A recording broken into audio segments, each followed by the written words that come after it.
Buen día a todos, a todas. Gracias por sumarse, por su tiempo, por dedicar tiempo para esta parte durante el día y con todas las actividades que tienen para la formación. Pero consideramos también que es una inversión para, para nuestro crecimiento profesional y también para la calidad de la atención que brindamos. Me presento primero, soy Sandra Formía, trabajo como médica gineco-obstetra, estoy en la Dirección de Salud Sexual Integral del Ministerio de Salud. Eh, estoy actualmente en la coordinación de los procesos obstétricos, pero estamos tomando este tema porque nos parece una cuestión muy relevante para poder trabajar el tema de la incorporación de los implantes anticonceptivos a la canasta de insumos. Para no perder tiempo, les agradezco un montón, una alegría verlas, hay mucha gente muy querida y probablemente haya gente que termine viendo este video en forma diferida. Voy a empezar directamente a compartir pantalla y contarles de qué se trata esto. Esta es la primera parte de este entrenamiento que estamos haciendo. Voy a empezar a presentar aquí. Quiero. Bien. Entonces, esta es la parte del módulo teórico de la colocación de esta capacitación en colocación de implantes anticonceptivos de 2 varillas, que tiene este módulo teórico que se puede hacer de manera diferida también, grabada. Es importante que lo podamos hacer porque, y que se curse, que se transite para poder estar después en la segunda instancia, que va a ser presencial el miércoles 12 de febrero en el Hospital Eva Perón. En particular, esta actividad está destinada a la gente que está trabajando en los centros de salud del centro norte de la ciudad de Rosario y de parte del cordón industrial. El objetivo general del cursado de este entrenamiento es entrenar a los equipos de salud para que se potencie la implementación sostenida de los implantes anticonceptivos subdérmicos de 2 varillas como un método anticonceptivo que se ofrece dentro de la canasta. Pero además que se enmarque dentro de la atención integral de calidad y con perspectiva de derechos. Básicamente vamos a hacer eje en 4 cuestiones. Una son las buenas prácticas y la atención integral en anticoncepción. Otra, colocación y extracción, donde vamos a dar algunos tips muy fundamentales. Les voy a dar unos materiales para videos donde consultar. Y la parte práctica, que es donde realmente uno adquiere el entrenamiento para colocar y extraer, lo vamos a hacer el miércoles 12 de manera presencial. Otro tema que nos parece fundamental tocar como buena práctica es el registro sistemático de los diagnósticos y de las prácticas, ya sea en SICAP o en Diagnosis. Y por el otro lado, que haya capacidad instalada, que es lo que decimos siempre, que se genere en el territorio capacidad instalada, que no dependa de gestiones ni de personas, sino de equipos y de una red que está preparada para realizar estas prácticas. Yo les voy a pedir que si tienen alguna duda, interrumpan, porque yo no estoy viendo a las personas que están y a veces está bueno tener algún feedback o alguna devolución o duda o alguna interacción con la gente que está del otro lado. Entonces, vamos a empezar con las buenas prácticas en anticoncepción. El módulo teórico tiene 4 partes. Las vamos a ver muy por encima, por eso está bueno que después vayan viendo los materiales, la clase va a quedar grabada y esta presentación también la van a tener disponible en la carpeta que les vamos a hacer llegar. Por un lado, cuáles son las buenas prácticas en anticoncepción, por otro lado, cuáles son las características que tienen los implantes anticonceptivos de 2 varillas, cómo hacer el registro, un paneo muy general acerca de cómo registrar en los sistemas informáticos, lo que incluye también la notificación de eventos adversos, que no son solo para implantes, sino para todas las drogas y medicamentos y tecnologías que utilicemos, y también cuáles son los materiales de apoyo con los que vamos a contar. Y en el módulo práctico vamos a hacer, en la primera parte del módulo práctico del miércoles, por eso es importante que lo sepan, vamos a hacer la primera hora la evaluación de los contenidos teóricos. Para poder hacer esa evaluación teórica, porque es fundamental que cuando uno acredita que hay alguien que está capacitado o capacitada para colocación, también implica que esa colocación no es solamente ponerlo o insertarlo, sino también que tiene que estar enmarcado dentro de lo que hablábamos antes de las buenas prácticas. Así que va a haber que leer y estudiar. Si les pedimos, esto va a estar disponible, que se bajen en los celulares esta aplicación que se llama Socrative, porque vamos a trabajar con eso para la evaluación. Con respecto a las buenas prácticas, ¿alguna duda hasta ahora?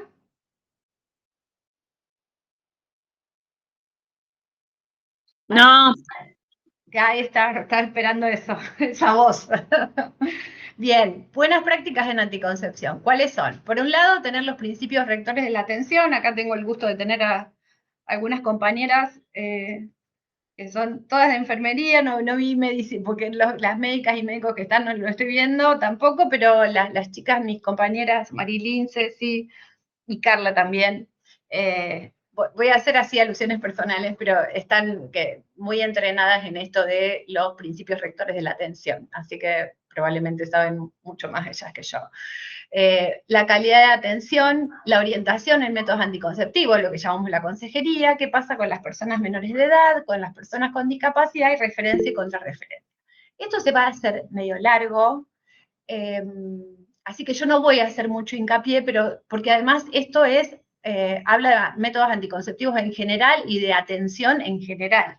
Tan es así que vamos a hacer, pero me interesa como una posibilidad o una estrategia para ir conociendo determinados conceptos que son fundamentales cuando estamos haciendo atención en salud. Por un lado, ¿qué es una buena práctica en salud? Cuando decimos buena práctica es como que no sabemos muy bien de qué estamos hablando, como que algo casi tiene un tono moral, pero esto tiene una cuestión que está definida, que está consensuada y que tiene determinadas características y criterios, que es cualquier técnica, una buena práctica es una técnica o un método que a través de la experiencia, de la práctica, de la investigación, demostró sistemáticamente que conduce a buenos resultados. O sea, saber determinadas cosas, entrenarme en determinadas cosas, hacerlo siempre de la misma manera, hacerlo sostenidamente a través del tiempo y cuando esa práctica está basada en evidencias, o sea, existe evidencia científica o desde en general, ahora tenemos que hacer más que nunca hincapié en la evidencia científica que te dice que esto lleva a buenos resultados, eso es una buena práctica. Si yo hago lo que a mí me parece, porque creo, porque acá se hizo siempre así, y la evidencia me está diciendo otra cosa, yo no mido mis resultados, un día hago de una manera, otro día hago de otra, no es una buena práctica. Por eso nosotros hacemos tanto hincapié en la estandarización de los procesos. ¿Estamos hasta ahora o estoy muy enredada? No, vamos bien. Vamos. Punto fundamental. Yo no voy a entrar en todo esto porque no vamos a terminar más, pero no hay persona que trabaje en salud que no tenga que saber de qué se trata la ley de derechos del paciente. Me parece que es algo fundamental y la evidencia nos dice que de 10 personas, en general, 2, depende de qué población estamos trabajando, 2 conocen la ley de derechos del paciente y 8 no la conocen o la conocen a medias. Es fundamental que podamos trabajar a partir de la ley de derechos del paciente para cualquier práctica en salud que hagamos, desde medir la presión hasta un postoperatorio, hasta anticoncepción o atención de nacimiento o de un aborto. Es lo mismo, una persona mayor o un niño o niña. Siempre estas son las cuestiones que tienen que estar. Sobre todo hago hincapié, siempre hacemos hincapié en la confidencialidad, en la autonomía de la voluntad, la información sanitaria, el deber de asistencia. Yo no puedo negarme a atender a una persona, tengo que atenderla salvo que pueda en ese momento referirla a otra persona, pero si no, yo tengo un deber de asistencia. Esto da para otra cosa, pero me parece que es, digo, el mensaje acá es leer la ley de derechos del paciente y aviso que va a haber preguntas en la evaluación del módulo. Acá tienen unos ejemplos muy lindos del trato cordial y respetuoso, del lenguaje sencillo y claro. Esto lo vemos cotidianamente, la médica que le dice, pero si te dice que es una endometriosis con adherencias pelviperitoneales, pensando que la gente va a comprender de qué estamos hablando. Este también está muy bueno, después lo miran tranquilos, y el respeto por el cuerpo, que esto, no sé, creo que ahora ya no está sucediendo con tanta frecuencia, pero todos lo hemos visto y lo hemos vivido en algún momento. Un punto también que es fundamental es el consentimiento informado. Está en la Ley de Derechos del Paciente, tiene un capítulo en particular en Ley de Derechos del Paciente. Y lo fundamental acá es saber, hay dos o tres puntos que quiero resaltar. Por un lado, que el consentimiento informado es un proceso. Es un proceso, no es que yo agarro y porque firmé una hoja, el consentimiento informado está hecho. Al revés, puedo haberlo hecho de manera verbal todo eso y que el proceso de consentimiento se haya respetado, aunque no esté firmado. Después vemos que es necesario hacerlo por escrito en algunas circunstancias. O puedo, y viene una mujer embarazada, firma una hoja con contracciones y te firma un consentimiento que en realidad no tiene ninguna validez. Lo que quiero dejar en claro, porque yo lo que veo es que muchas veces la gente se confunde y cree que el consentimiento es un papel que se firma. Estamos muy equivocados. El consentimiento es el proceso en el cual yo doy información a esa persona con determinadas características. Está todo interrelacionado, ¿no? Yo le doy información que sea clara, que sea comprensible, dando espacio a que haya un ida y vuelta y preguntas. Y una vez que brindé toda esa información y le di tiempo a la persona para poder decidir, a veces no se puede, pero en general sí, ahí la persona me dice si quiere o si no quiere. A veces, pero eso se necesita siempre, aunque sea para poner un espéculo o para medir la presión. O para, no quiero decir que la persona me tenga que decir que sí a todo, pero, o que tengo que pedir permiso y explicar todo, pero decirle, te voy a medir la presión, te voy a dar este antibiótico que te sirve para tratar la infección urinaria que tenés. Decirle a la persona qué le vas a hacer y que la persona acepte que se lo hagas. Si no, no se está cumpliendo. Con que diga que sí es suficiente. A pesar, y eso es un consentimiento informado oral. No obstante, existen situaciones en las que tiene que ser por escrito, que están dichas en la Ley de Derecho del Paciente, pero básicamente es para internación, para cirugía y para procedimientos invasivos. ¿Qué quiere decir invasivo? Es una situación que pone en riesgo la vida de la persona. ¿Por qué digo esto? Porque para colocar un implante anticonceptivo, en teoría, yo no estoy poniendo en riesgo, sí, es invasivo porque yo le pincho la piel, pero no significa que invasivo, digo, si lo tomamos de ese lado, pero no está poniendo en riesgo su vida. Si no, tendríamos que firmar consentimiento informado para poner una ABOCAT, para poner inyección, tendría que ser todo por escrito, y sabemos que no es. En síntesis, no es necesario que sea por escrito el consentimiento, pero sí se necesita un consentimiento. Y sí se debería escribir en la historia clínica que yo le expliqué a la persona los beneficios y riesgos que la persona entendió y acepta. ¿Está claro? Y otro tema también son los ajustes necesarios y los sistemas de apoyo, que lo vamos a ver cuando hablemos de personas con discapacidad. No solamente para discapacidad, puede ser para una persona que no sabe leer, o sea, siempre que, o los niños, o sea, cuando vos necesitas a alguien que esté al lado tuyo para que te ayude a tomar la decisión, pero el sujeto de derecho sigue siendo la persona. Estas son todas las cuestiones de la historia clínica. Acá hay otra cosa, que también hay una gran confusión, que mucha gente se cree que es la propietaria de la historia clínica, y en realidad la institución es la que tiene la guarda de la historia clínica. Pero la historia clínica, que cuando dice integridad, que tiene que estar todo en un solo lugar, integridad es toda la documentación, y unicidad, que esté toda esa documentación junta, la institución de salud tiene la custodia, o el Estado, el registro, o quien sea, tiene la custodia de esa historia clínica, pero la historia clínica pertenece a la persona. Y hay determinadas personas que pueden tener acceso a la historia clínica con el consentimiento de la persona usuaria, del paciente, digamos, y si no, hay que pedir permiso.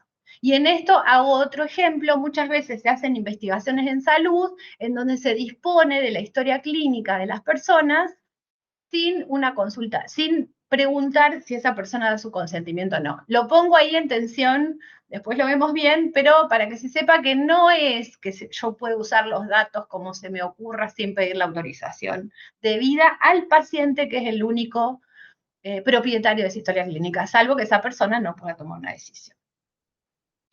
Sandri, Silvina Sí. tiene la mano levantada. Sí, Silvina, no veo quién es, pero... ¿Silvina? ¿O es Silvina Felicia?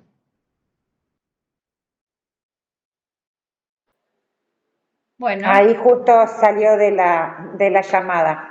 Bueno. Y después hay otras cuestiones que tienen que ver, gracias María, que tienen que ver con la transparencia activa, que es decir, después lo vemos esto, pero que se sepa, nada más. Calidad de atención también pasa lo mismo que cuando hablamos de buenas prácticas, como que todo el mundo piensa que calidad es una cosa que es subjetiva, no, sí, obviamente que es subjetiva, que depende de la percepción que tienen las personas que trabajan en salud y las personas que son usuarias de ese sistema de salud, pero tiene determinados atributos, tiene determinadas condiciones para que una práctica en salud sea considerada de calidad. Y nuevamente esto es determinado por la OMS. Bueno, hoy es un día en particular en donde yo quiero resaltar las directivas y la información basada en la evidencia que nos proporciona la Organización Mundial de la Salud, porque es fundamental, es el marco, el paraguas que nos protege para proteger a la población, para hacer buenas prácticas, que ante eventos adversos tengamos una red de seguridad con la que trabajar con evidencia científica, con lo que dijimos antes que eran buenas prácticas, con lo que va a dar buenos resultados y que nos estemos haciendo experimentos basados en ni siquiera experiencias, en percepciones y opiniones. Resalto hoy más que nunca la tarea de la investigación y de la Organización Mundial de la Salud. ¿Qué dice la Organización Mundial de la Salud? Las prácticas en salud, las buenas prácticas en calidad tienen que ser eficaces, tienen que ser seguras. Eficacia que quiere decir que da resultado. Seguridad que no pone en riesgo al paciente. Centrada en la persona y en su comunidad. Oportuna, que no le hace perder tiempo. Equitativa, que es para todos de la misma, en función de sus necesidades. Integrada, que tiene que ver con la transición de los cuidados, cómo circula la persona por el sistema de salud, y eficiente, o sea, el mayor efecto con el menor costo. Yo me tomo todo este tiempo para insistir en esos temas porque son estructurales. Y agrego una cosa, esto está tomado de una guía de enfermería basada en evidencias, en la cual participaron dos de nuestras compañeras que están en esta reunión, que son Marilyn Gómez y Cecilia Ludman, fueron una de las autoras de esta guía de enfermería. Ahí tienen el link también por si quieren verlo.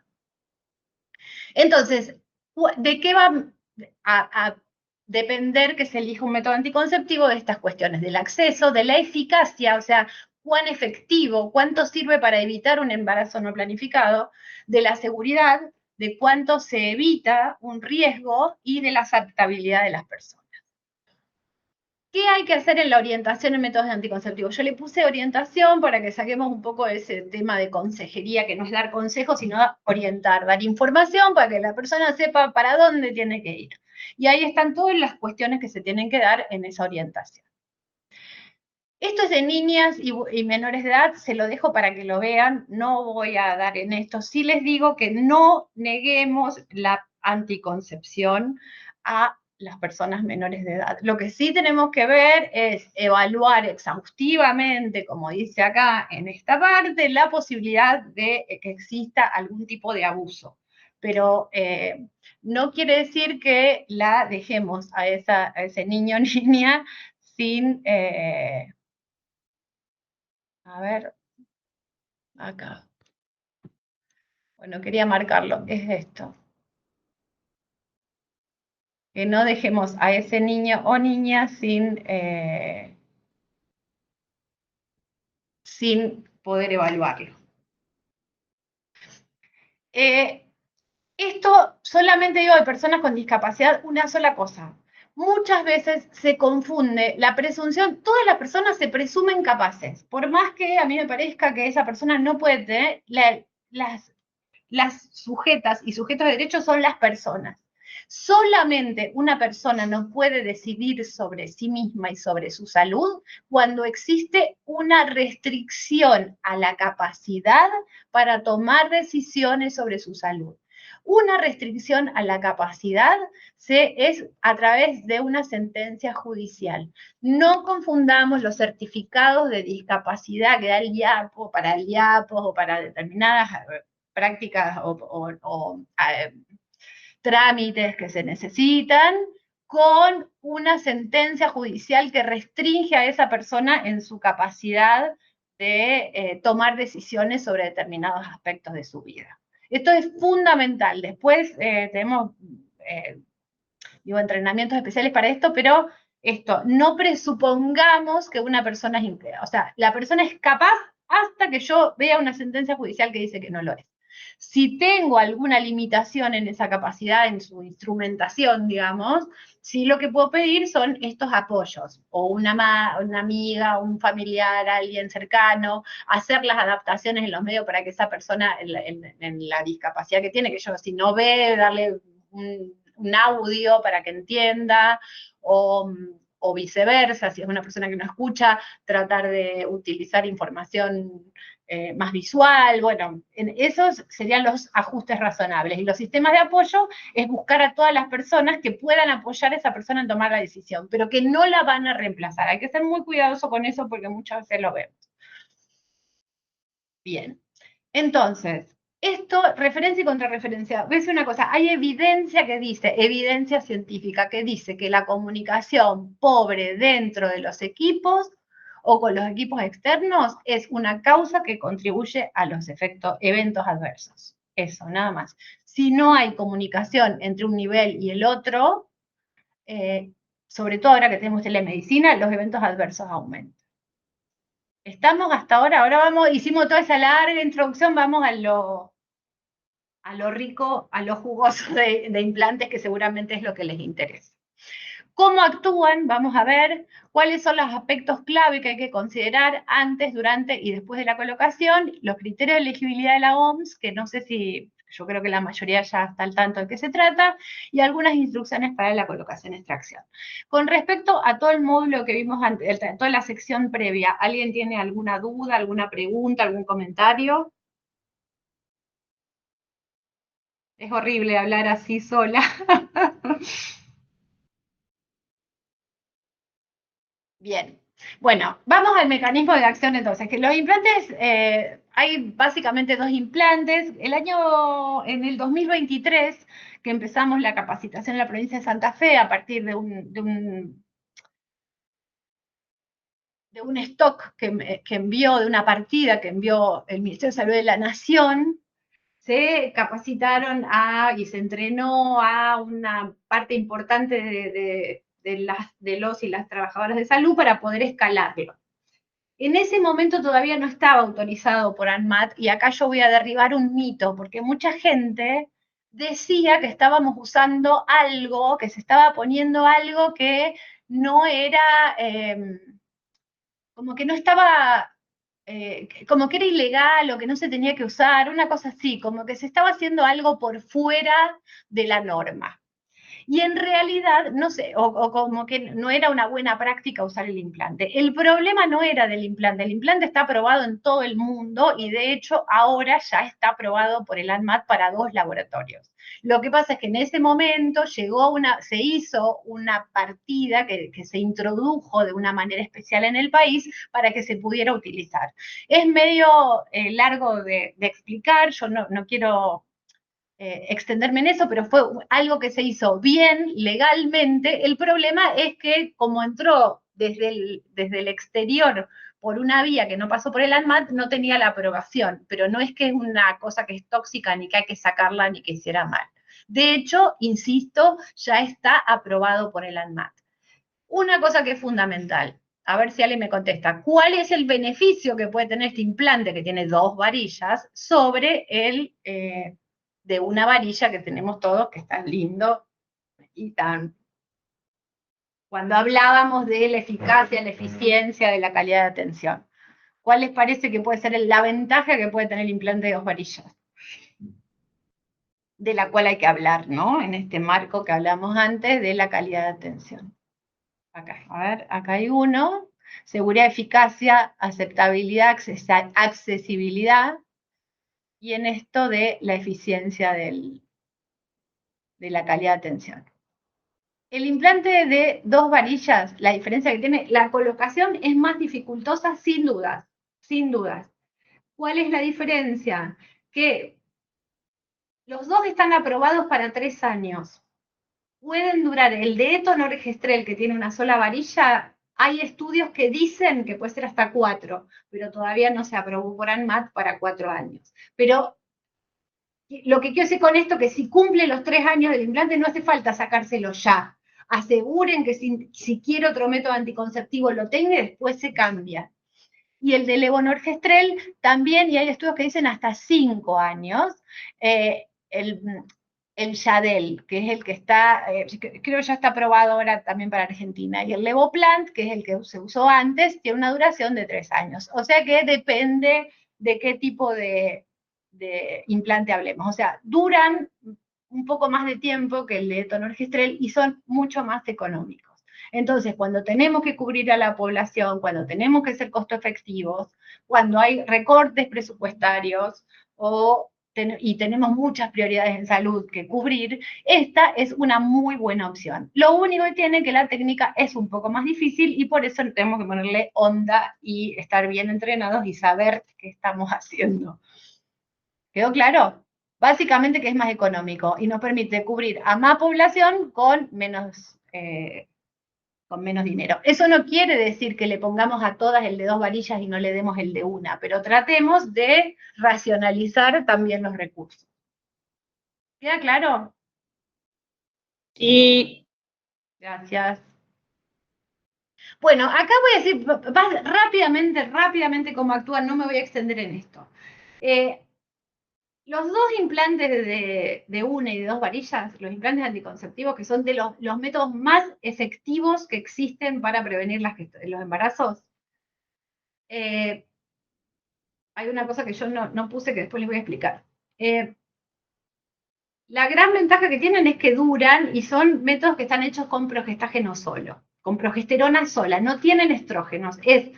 Ese implante se pone dentro del cuerpo y libera progesterona todo el tiempo libera progesterona. ¿Qué es lo que hace esa progesterona? Lo que hace la progesterona es que termina inhibiendo, normalmente la progesterona lo que hace es inhibe al hipotálamo para que produzca hormonas y estimule al ovario. O sea, lo que hace básicamente es hacer permanentemente que la hipófisis esté inhibida y que no se produzcan óvulos. Permanentemente. Entonces, todo esto desaparece, se va. ¿Cuál es la otra cuestión? Normalmente cuando ciclamos, por la acción de los estrógenos y de los progestágenos, se produce el ciclo menstrual. Entonces hay menstruaciones periódicas, según ese vaivén que hay entre el estrógeno y la progesterona. Como acá tengo progesterona todo el tiempo, no hay otra hormona, a ver si me sale esto. Lo que va a terminar pasando es que este endometrio que está, esto es el endometrio que es la capita que cubre el útero por dentro. Disculpen si soy demasiado básica para hablar, pero para que se entienda. Y también porque es lo que uno le tiene que explicar a la gente, ¿no? Esta capa de piel que cubre el útero por adentro, que es la que se cae todos los meses, cuando se cae menstrual queda finita y después empieza a crecer. Con la progesterona todo eso no pasa. Entonces la progesterona lo que empieza a hacer es que este endometrio se empieza a hacer más plano cada vez, más chiquito, más pequeño. ¿sí? Más atrófico se llama, se va atrofiando progresivamente. En ese proceso de atrofia de ese endometrio que estaba gordo, grueso, a medida que la progesterona va actuando, el endometrio se va haciendo más finito. Esa caída del endometrio, esa disminución del espesor del endometrio progresiva, se va a manifestar en lo que se llama el spotting o el sangrado intermitente, que es uno de los efectos colaterales más frecuentes que, como ustedes sabrán, tienen los implantes anticonceptivos en los 2 o 3 primeros meses. Y en general todos los anticonceptivos de progestágeno solo. ¿Se entendió o no? Y después, cuando ese endometrio se estabiliza, se queda finito, ya está finito, o sea, tiene un proceso en el que el endometrio que estaba grueso se empieza a afinar porque le estoy dando progesterona. Cuando se afina, pierde tejido y tengo ese, lo explico muy básicamente, tengo ese spotting permanente. Ahora, cuando ya la progesterona actuó y ese endometrio quedó absolutamente finito y delgado, lo que voy a tener es amenorrea. En general no sangran, no van a sangrar porque no tiene que caerse, está en esta etapa, es como si fuera postmenstrual, queda así muy, muy finito. ¿Estamos? Y la ventaja que tiene es que al hacer un chip, estar ahí como una, no sé por qué me está haciendo esto, al tener esa cuestión de esa hormona almacenada que se libera permanentemente, la hipófisis queda permanentemente inhibida. Cuando yo tomo una pastilla, si me olvidé y pasaron 12 horas, por ahí la hipófisis se desinhibe y empieza a producir otra vez gonadotrofina y activar el ovario. Acá, como está todo el tiempo, esa es la base, la gran eficacia que tiene el implante. Y además que no tengo que renovarlo todos los meses. Yo voy a dejar de compartir un segundito y les quiero mostrar algo que es una... Bueno, se lo voy a mostrar después. Vamos a seguir y después hacerlo. Entonces, ¿qué tengo que tener en cuenta? A veces yo para que se empiece un método anticonceptivo tengo que tener en cuenta riesgo y beneficio de cada cosa. Digo, bueno, viene y quiere una anticoncepción. Sabemos que la anticoncepción es una emergencia, es una urgencia y una emergencia, no puedo postergarla. Tengo que tratar de solucionarla lo antes que se pueda.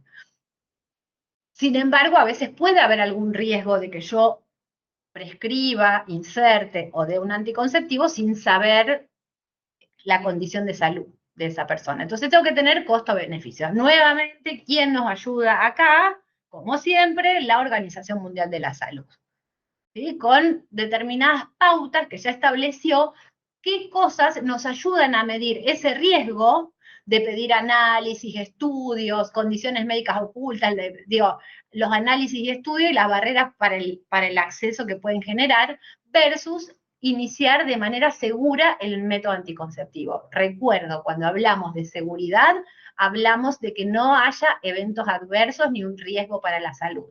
Seguridad no es eficacia, no es la capacidad que tiene el método para prevenir embarazos. Entonces, ¿cómo hago para asegurarme la salud y que, por el otro lado, cubra esa necesidad? Y ahí es donde nos ayuda, como dije, los criterios de elegibilidad de la OMS. A veces, si me quedan dudas, por ejemplo, viene y yo no sé o tengo que pedirle algún estudio, puedo darle otro método que sí pueda usar en ese momento, preservativo o algún, no sé, o un método alternativo, y después reevalúo si le doy o no. ¿Hasta ahí se entiende? Estoy hablando a mil, pero... Otro punto que es fundamental con el implante, con los implantes anticonceptivos subdérmicos, con los dos, con el de una y dos varillas, es descartar una gestación. ¿Por qué? Si nosotras nos volvemos para acá atrás, donde explicamos que el principio tenía como irregularidad, iba a sangrar un día, otro no, qué sé yo, y después queda en amenorrea, muchas veces puede ser, a veces, y seguro que la que vio un embarazo con implante colocado fue porque estaba embarazada cuando le colocaron el implante. No fue que se embarazó con el implante puesto. ¿Está bien lo que estoy diciendo o hay alguien que vio que alguien se haya quedado embarazada usando el implante de mucho tiempo? No, no, tal cual decís vos. Esas fueron las experiencias. Gracias, Chechus. Bueno, entonces, ¿qué tengo que hacer? A veces puede pasar que sea un embarazo muy temprano o que yo me confíe. Entonces, chicas, vamos a hacer prácticas, y esto ha sido una discusión con mucha gente que no, nuevamente, efectividad, voy a un concepto que hablamos antes.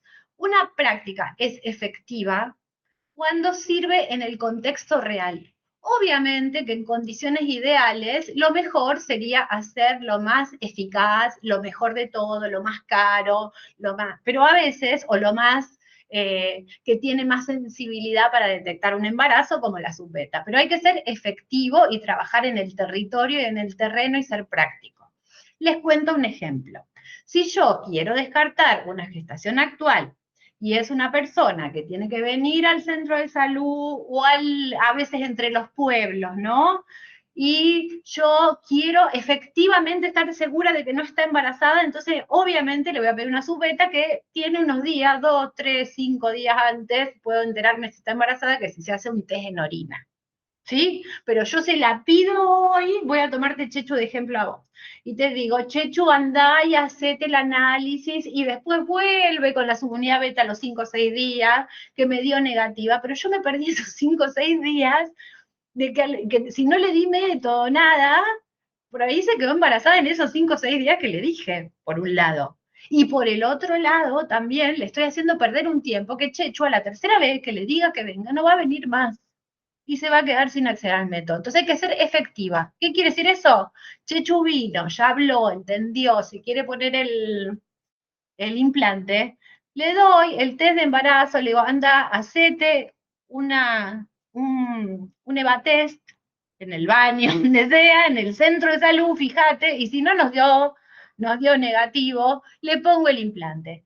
Si me queda alguna duda, lo que puedo hacer es decirle, mira, lo más probable es que no esté embarazada, pero como no te está cuidando bien y puede ser que la orina no estaba muy concentrada, porque idealmente tiene que ser por lo menos con 3, 4 horas de retención de orina, lo que dice acá, se lo pongo y le digo, perdón, repito el test dentro de 30 días. Le digo, venite y en 30 días hacemos de nuevo el análisis. ¿Por qué?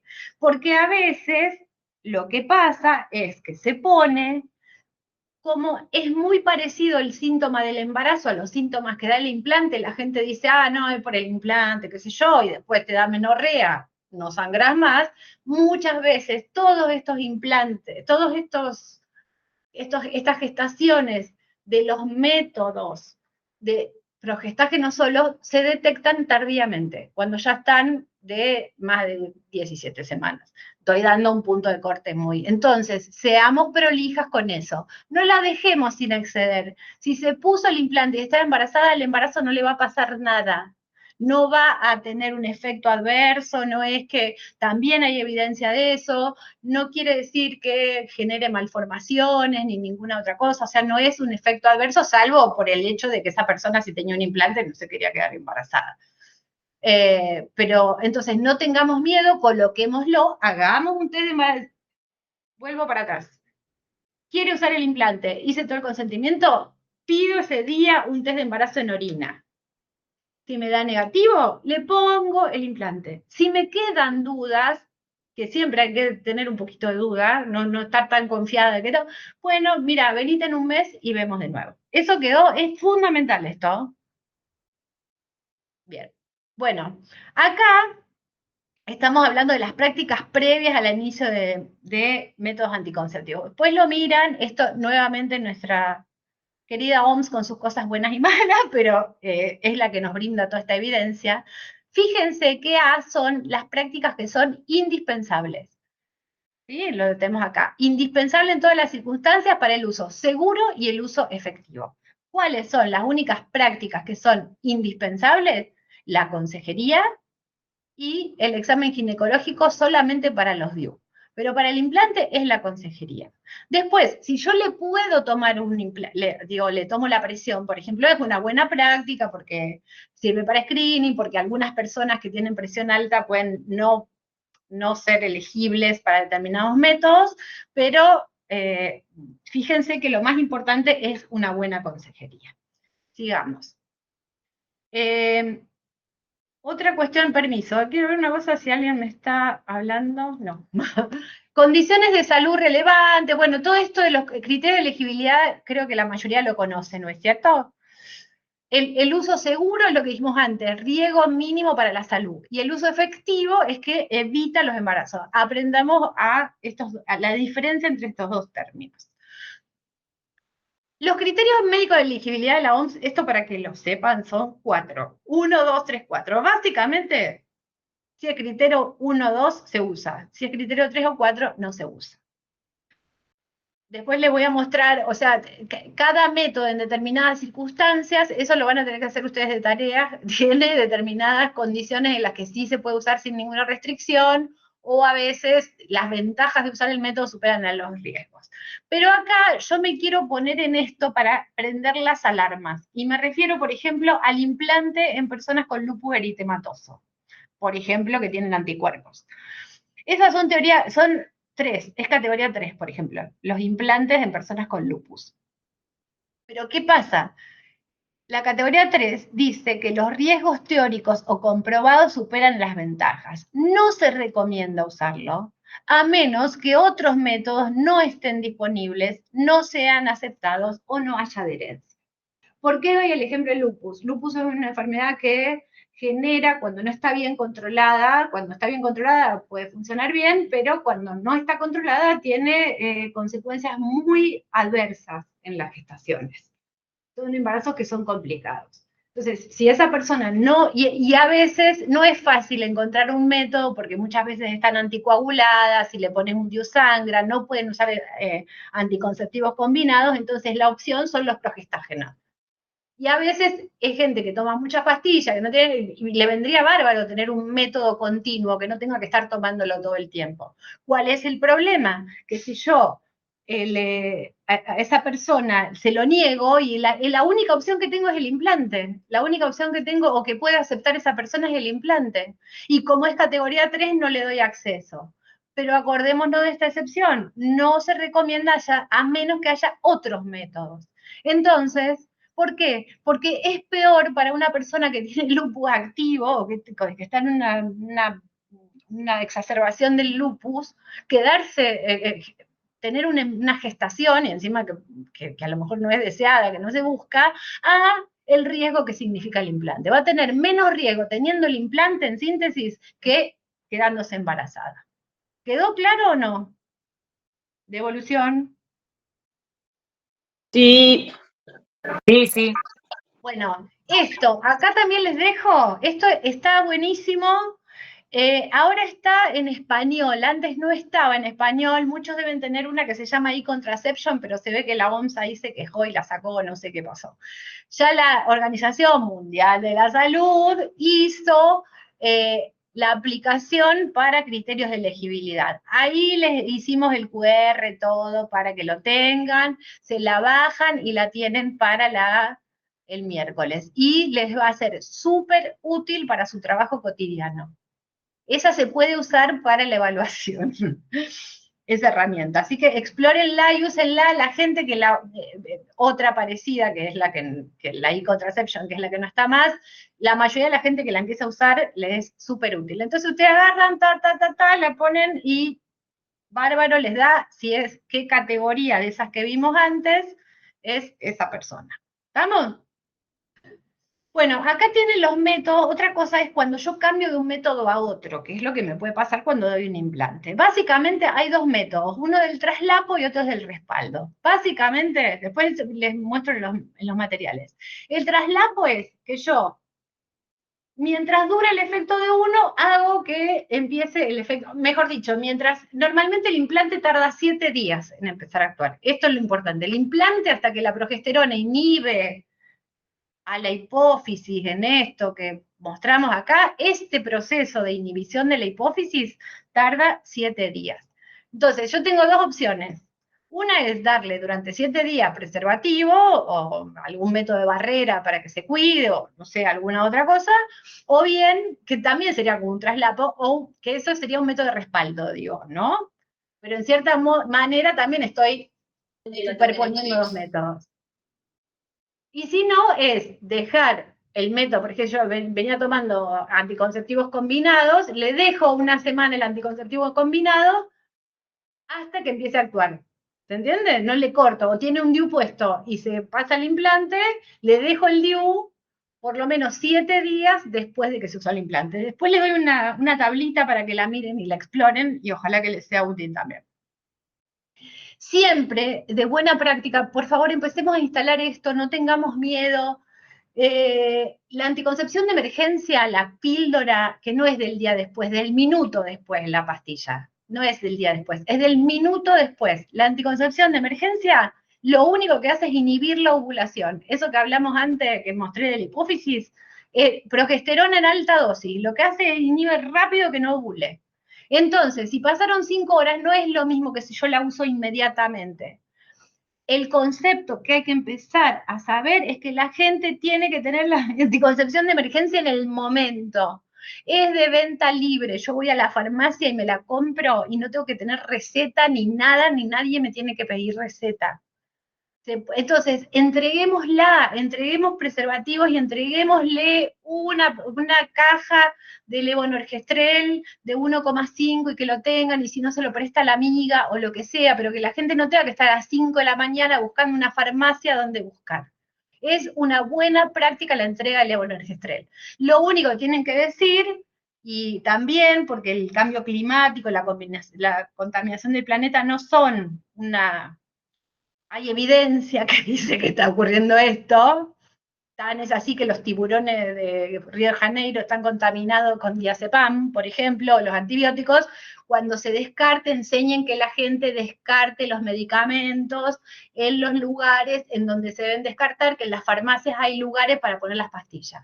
Una pastilla que se tira a la basura contamina agua, contamina el ambiente, crea resistencia antibiótica. Seguimos.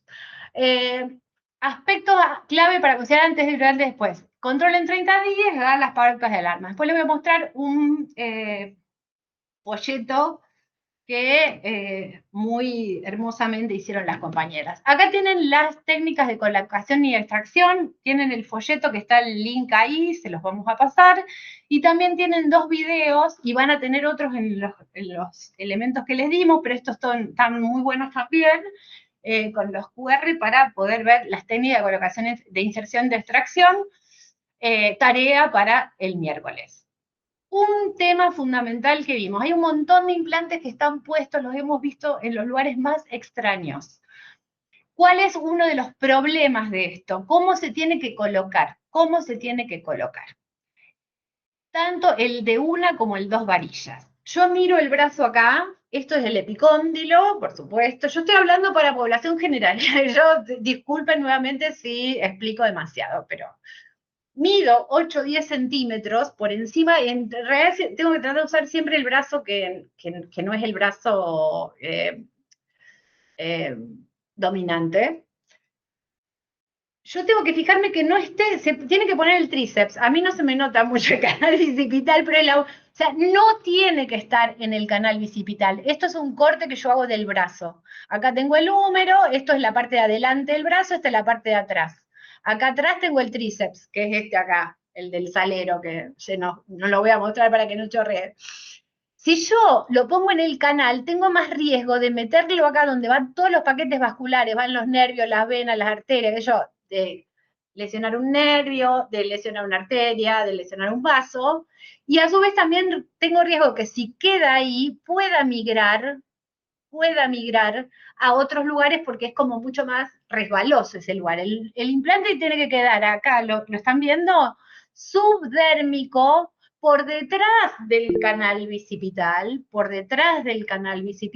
a 0 o 3 o 5 centímetros, y evitar siempre el canal, pero no se lo pongan atrás del brazo tampoco, tiene que tener un estándar. Y otra cosa, y 8 o 10 centímetros por encima, ¿ven? Que está ahí. Esto también, grabarlo, saberlo y empezar a practicarlo. Otra cosa que también mucha gente usa la virome, acá lo voy a decir así, usan la virome para marcar. Después yo le paso el Pervinox, se me salió la marca. Entonces, agarren la tapita, la jeringa, presionan un ratito y el reparo para dónde poner el implante lo hacen con el revés de la jeringa. Otra cosa que voy a insistir, lavarse las manos. ¿Cuál es la diferencia que tiene este implante que dijimos que era más complicado, que dijimos que era más difícil, con el de una varilla? El de una varilla lo puedo poner sin guante, el de una varilla prácticamente, porque yo no toco nada de lo que va en el cuerpo. En el de 2 varillas, tengo que tocar un montón de veces, tengo que agarrar el implante con la mano, ponerlo adentro, no es el mismo el riesgo de infección que tienen uno y el otro.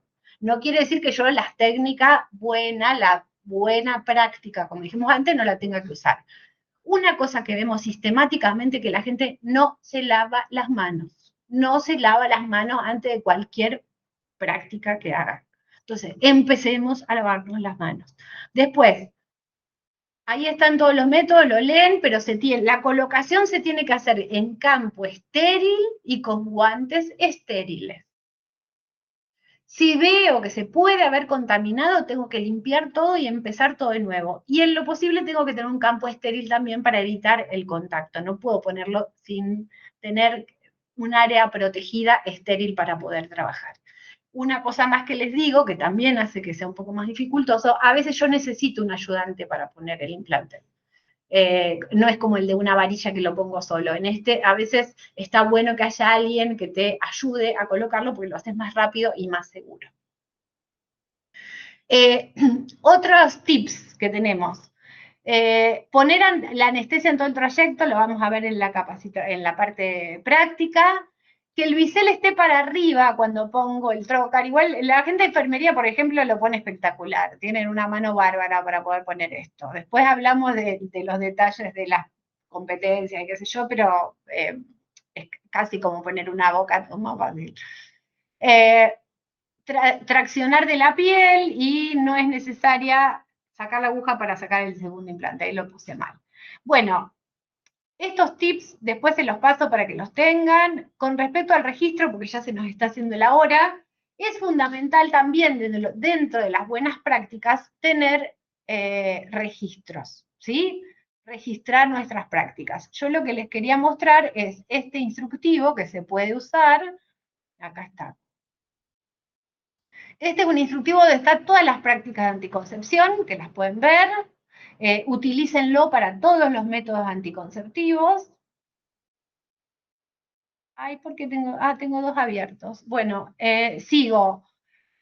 Los instructivos para carga en diagnóstico y SICAP después se los paso, pero básicamente se carga, ahora lo vamos a ver, se carga con el mismo código de práctica que el implante de una varilla, 222.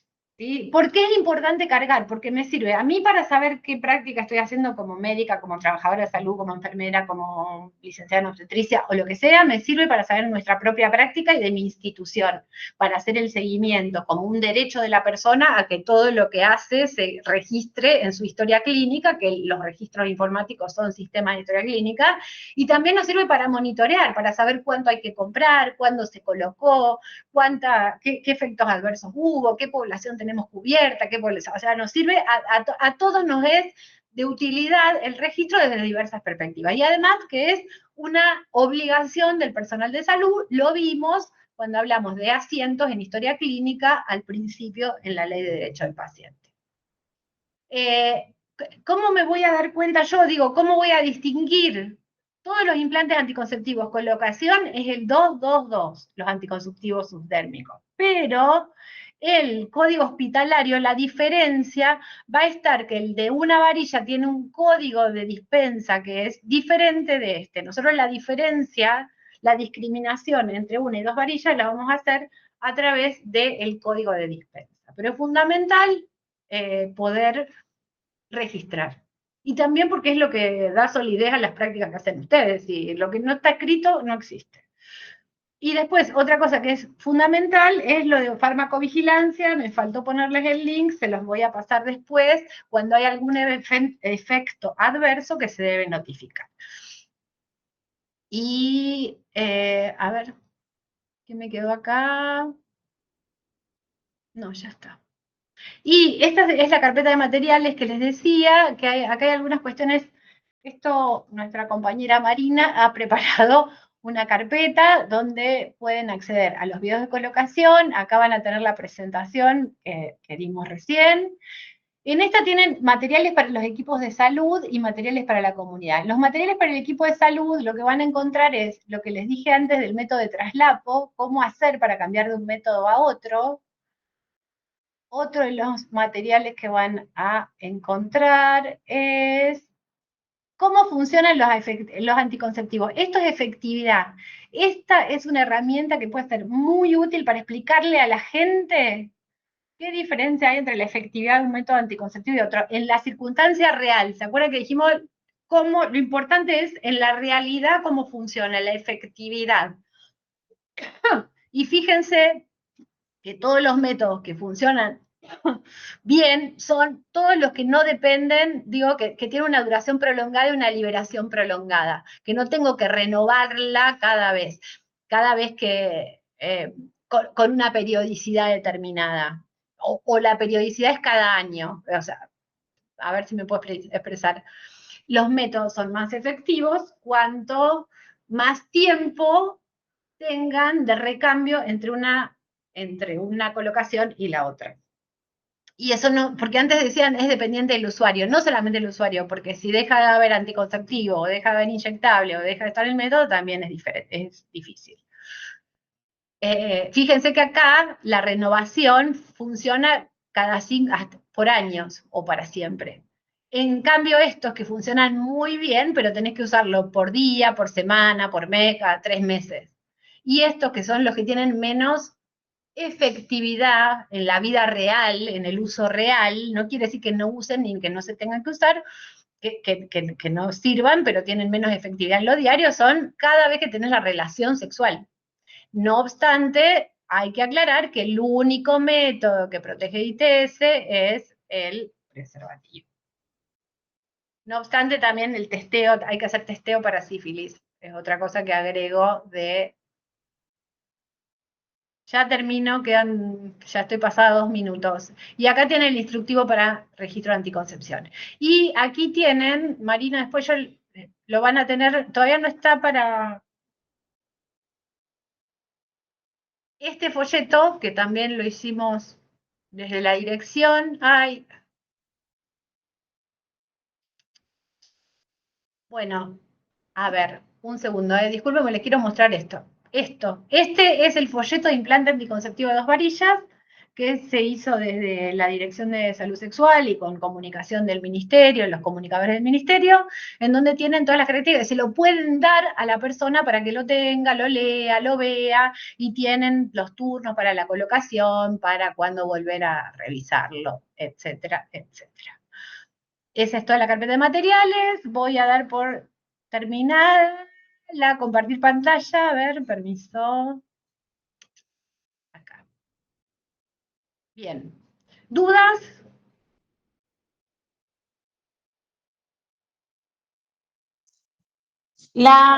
Todos los materiales y el link lo pasamos por WhatsApp. Y por ahora yo quedamos así, te los paso a vos, Antonella, y se lo vamos a pasar a Juan Pedro también.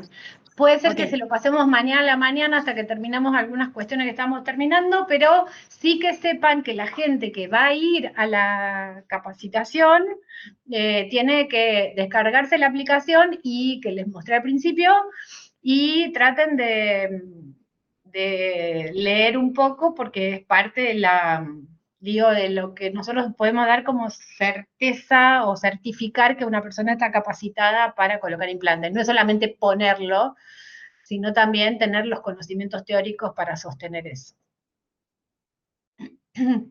Bueno, ¿algo más?